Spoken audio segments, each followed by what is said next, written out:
বিভিন্ন জনকে খুশি করার জন্য এক একজনকে একটা চ্যানেল দিয়েছে, ব্যাংক দিয়েছে, যেমন বেসরকারি কতগুলো ব্যাংক দিয়েছে। সেই জায়গা থেকে এখন এতগুলো আমি মনে করি চ্যানেল এখন তাদের টিকে থাকাও একটা মুশকিল, এবং অনেক চ্যানেলই কিন্তু সাংবাদিকদের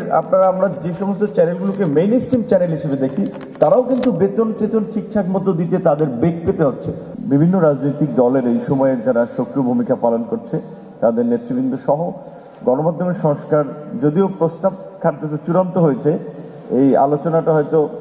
কমিশনের কার্যক্রম চলা অবস্থা একবার করতে পারলে ভালো হতো। তারপরে এখন যেহেতু বাস্তবায়নের বেশ কিছু সুপারিশ তারা করেছে, তার মধ্যে মিনিস্ট্রি সম্ভবত 13টি সুপারিশ তারা বাস্তবায়ন করার জন্য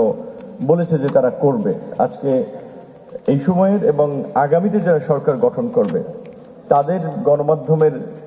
সংস্কার নিয়ে কিংবা এই সংস্কার কমিশনের প্রস্তাব বাস্তবায়নের ক্ষেত্রে হয়তো কি মনোভাব সেটা বোঝার জন্য কিংবা তাদের কথাগুলো বলার জন্য আজকের এই প্রোগ্রামটা আয়োজন করেছে। তো প্রথমেই আমি যেটা মনে করি যে আমাদের কিছুক্ষণ আগেরই যিনি আমিন উনি যে কথাটি বলেছেন এটা সত্য, যে একদিকে যে গণ অভ্যুত্থান পরবর্তী সময়ে সংবাদ শুধুমাত্র সংবাদ মাধ্যম নয়, গণমাধ্যম নয়, পুরো দেশেরই একটা ব্যাপক সংস্কারের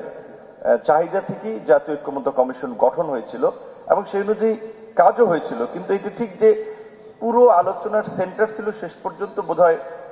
সংবিধান নির্বাচন কমিশনের মানে কিছু রাজনৈতিক ইস্যুতে সংস্কারটা শেষ পর্যন্ত মনে হচ্ছে যে রাজনৈতিক ইস্যু নিয়ে আলোচনা হচ্ছে বা ওইদিকেই ফোকাস ছিল। সেই ক্ষেত্রে এর বাইরে যে আরো কিছু প্রতিষ্ঠানের দিকে আমাদের নজর দেওয়া দরকার ছিল এবং বিশেষ করে পলিটিক্যাল পার্টি সহ অন্যান্য স্টেক হোল্ডারদেরকেও এইখানে কানেক্ট করে, যেমন আমাদের শিক্ষা ব্যবস্থা, বাংলাদেশের মতো একটা ওভার পপুলেটেড কান্ট্রি, তো এইখানের শিক্ষা ব্যবস্থা নিয়ে আমরা দেখি নাই যে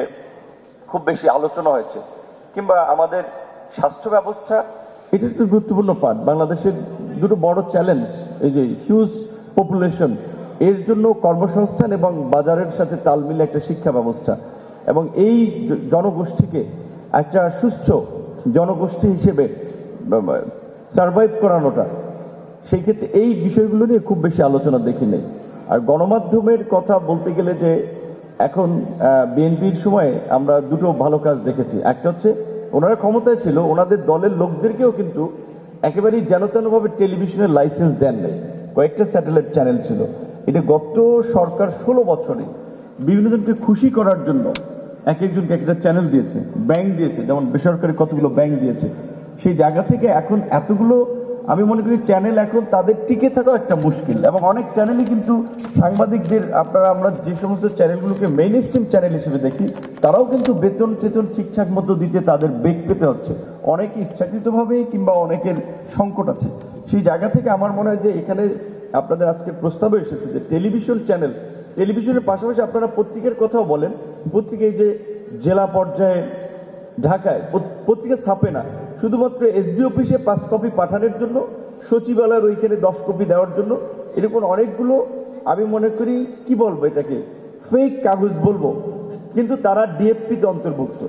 তারা আবার সার্কুলেশন দেখাচ্ছে যে তাদের এই এত হাজার সার্কুলেশন, অথচ এগুলোর অনেক ক্ষেত্রে অস্তিত্বই নেই। আমরা ভেবেছিলাম যে এই সরকার আসার পরে এগুলোকে একটা রিভাইজ করবে,